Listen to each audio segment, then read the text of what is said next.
দীর্ঘদিন উত্তরবঙ্গ উন্নয়ন বৈষম্যের শিকার ছিলেন। আমরা এবার আশাবাদী হয়ে উঠতে চাই যে যিনি নতুন রাষ্ট্রপতি হিসেবে দায়িত্ব নিতে যাচ্ছেন তিনি উত্তরবঙ্গের মানুষ, যার ফলে তার হাত ধরেই উত্তরবঙ্গের কাঙ্ক্ষিত উন্নয়ন আমরা প্রত্যাশা করি এবং সেই দায়িত্ব ওনাকে নিতে হবে। এবং এই অঞ্চলের মানুষ ওনার প্রতি মুখ চেয়ে আছে যে দীর্ঘদিন থেকে এই অঞ্চলের মানুষ যেভাবে উন্নয়ন বৈষম্যের শিকার হয়েছে বা নানা দিক থেকে পিছিয়ে ছিল, আমরা প্রত্যাশা করব যে নবনিযুক্ত যে রাষ্ট্রপতি তিনি এই অঞ্চলের মানুষের দুঃখ দুর্দশাকে ধারণ করে এই অঞ্চলের মানুষের কাঙ্ক্ষিত উন্নয়নের জন্য যথার্থ যে পদক্ষেপ সেটি নিবে এবং সেটি আমরা তার কাছে প্রত্যাশা করি।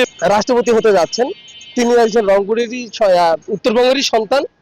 আমরা আশা করি ওনার কাছে যে উনি আমাদের রংপুরের জন্য, উত্তরবঙ্গের জন্য যেটা আমাদের দুর্ভোগ ছিল, আমাদের বৈষম্য ছিল, আশা করা যায় ওনার হাত ধরে আমাদের এই বৈষম্য নিরসন ঘটবে। সঙ্গু সমাজদার থেকে আবু সাইদ উত্তরবঙ্গ শুধুমাত্র লাশি দিয়ে গেল। আমাদের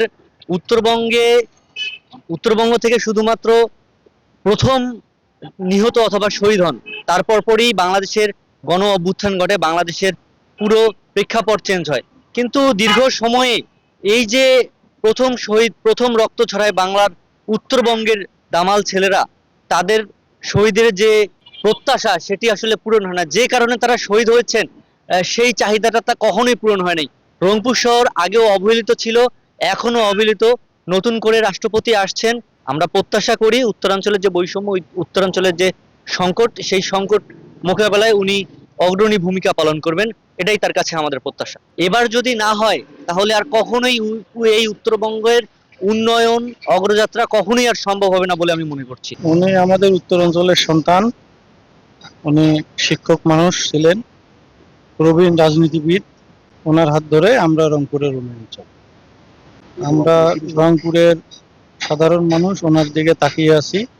উনি রংপুরের কৃতি সন্তান, আশা করি উনি উন্নয়ন করবেন। উনি নিজেও একজন শিক্ষক, অবশ্যই উনি শিক্ষার মান উন্নয়নে কি ভূমিকা রাখলেই শিক্ষার মান উন্নয়ন হবে এই জিনিসটা উনি ভালোভাবে উপলব্ধি করে। কাজেই আমি চাবো উত্তরবঙ্গের মান উন্নয়নে উত্তরবঙ্গের সন্তান হিসেবে মহামান্য রাষ্ট্রপতি বিশেষ ভূমিকা রাখবে।